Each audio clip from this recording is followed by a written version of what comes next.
At 7:30, we had number 6 Tennessee, who's 3-0. Traveling number 15 Oklahoma, who's also 3-0. Tennessee favored by 7 points on ABC in the game of the day. I'm not going to lie, this is the game of the day. Arguably, I mean, like, obviously there's USC Michigan, and that's super fun and exciting, and honestly Oklahoma State Utah is going to be a really good game. It's going to matter a lot for the Big 12 picture, but like, this are probably the two best football teams that are playing today, playing against each other. We got Nico Iamaleava. I feel like I'm getting closer there. Has gone 48-67, thrown for 698 yards, 6 touchdowns, 2 interceptions. Dylan Sampson's had 45 carries for 357 yards and 9 touchdowns. And Dante Thornton Jr.'s had 5 catches for 169 yards and 2 touchdowns. Jackson Arnold for the Sooners gone 54 of 86, thrown for 484 yards, 7 touchdowns, 2 interceptions. Also leads his team on the ground with 36 carries for 159 yards and 2 touchdowns.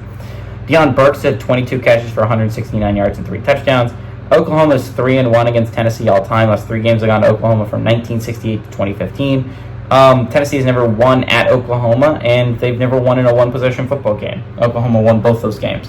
I think what's going to be really, really interesting, at least to me here, is how does Nico hold up against his first good defense, right? Because Oklahoma has a very, very good defense under Venables. It has been good for a hot second in Oklahoma, which is weird to say considering how often I was used to talking about Lincoln Riley teams and that they were bad, like really, really bad defensively. But defense is kind of the calling card since Venables has gotten to Oklahoma. On the other hand, ever since Heupel has been hired by Tennessee, the offense has been the calling card. So I think that's going to be a really interesting thing. It's his first time going up against a really good defense. I think he might struggle a little bit against it. But what I'm worried about for Oklahoma is Tennessee has a solid defense, and Oklahoma has liked turning the ball over a lot. And especially, you can survive that against teams like Houston and Tulane, right? You don't survive that against Tennessee. You just don't. Oklahoma made bad mistakes last week that kept Tulane in the football game way longer than they should have, right? The pick 6 in the fourth quarter was really bad because it was almost a 3-point game then, right? Like, suddenly it's a 5-point game.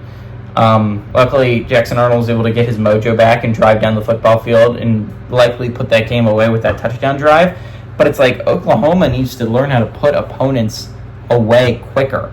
And I'll give them Tulane's a solid squad. Houston's not. So it's like, what are you doing, Oklahoma, letting teams like that stick around? And Tennessee's done a great job of not letting teams stick around. To be fair, the only competent team they've played so far is NC State.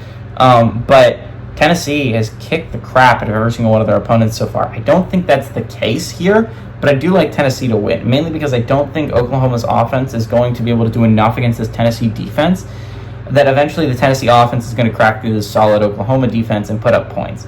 I do think Tennessee wins, and I do think they cover, but I think it's close until like about mid-third quarter, start of the fourth. That's where I think Tennessee starts to kind of run away with it. Give me Tennessee to win and cover on the road.